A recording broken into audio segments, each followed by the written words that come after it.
जय आस माता। आस माता की पूजा का व्रत फाल्गुन मास की या कृष्ण पक्ष की कोई भी अष्टमी को हम ये व्रत प्रतिपदा से अष्टमी के दिन किसी भी महीने की शुक्ल पक्ष या कृष्ण पक्ष की अष्टमी को यह व्रत किया जा सकता है।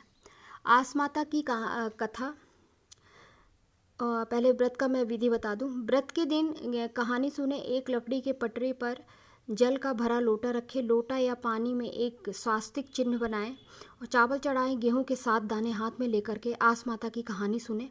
हलवा और पूड़ी तथा रुपया रख करके बायना निकालकर सासू जी को चरण स्पर्श करके देना चाहिए, या घर में जो भी बुजुर्ग हो, बड़ी हो, जिसको मानते हो उसको दे देना चाहिए।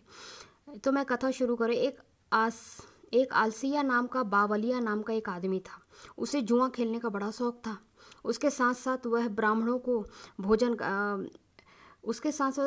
भोजन कराता था। उसकी इस आदत से उसकी भाभियों ने परेशान होकर उसे घर से निकाल दिया। अगर वो हारता था तो भी ब्राह्मणों को भोजन कराता था, जीतता था तो भी ब्राह्मणों को भोजन कराता था। घर से निकलने के बाद वह घूमता हुआ एक शहर में पहुंच गया। वहां आस माता का नाम लेकर के एक जगह बैठ गया। उसने आसपास के आदमियों के द्वारा शहर में प्रचारित करवा दिया कि एक उच्च कोटि का जुआ खेलने वाला आया है। यह बात राजा तक भी पहुंच गई। राजा ने उसे जुआ खेलने के लिए बुलाया। जुए में एक राजा अपना राजपाट सब कुछ हार गया। असलिया बवलिया राजा को जुए में हराकर स्वर्ग का राजा बन गया, राज करने लगा। ईश्वर असलिया बवलिया के घर में भोजन का अकाल पड़ गया।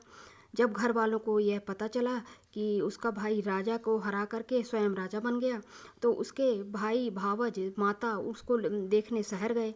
अपने बेटे को राजा बना देखकर माँ की आंखों में आंसू आ गए। राजा ने अपनी माता के चरण स्पर्श किए और कहा कि हे माता, आपका किया आपके पास, मेरी करनी मेरे साथ। तब उसकी माँ उससे कहा कि मैं आस माता का उज्जमन करूँगी। तब सब लोगों ने घर जाकर आस माता का उज्जमन किया।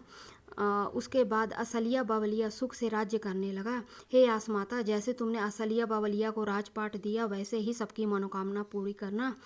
जय माँ आस माता।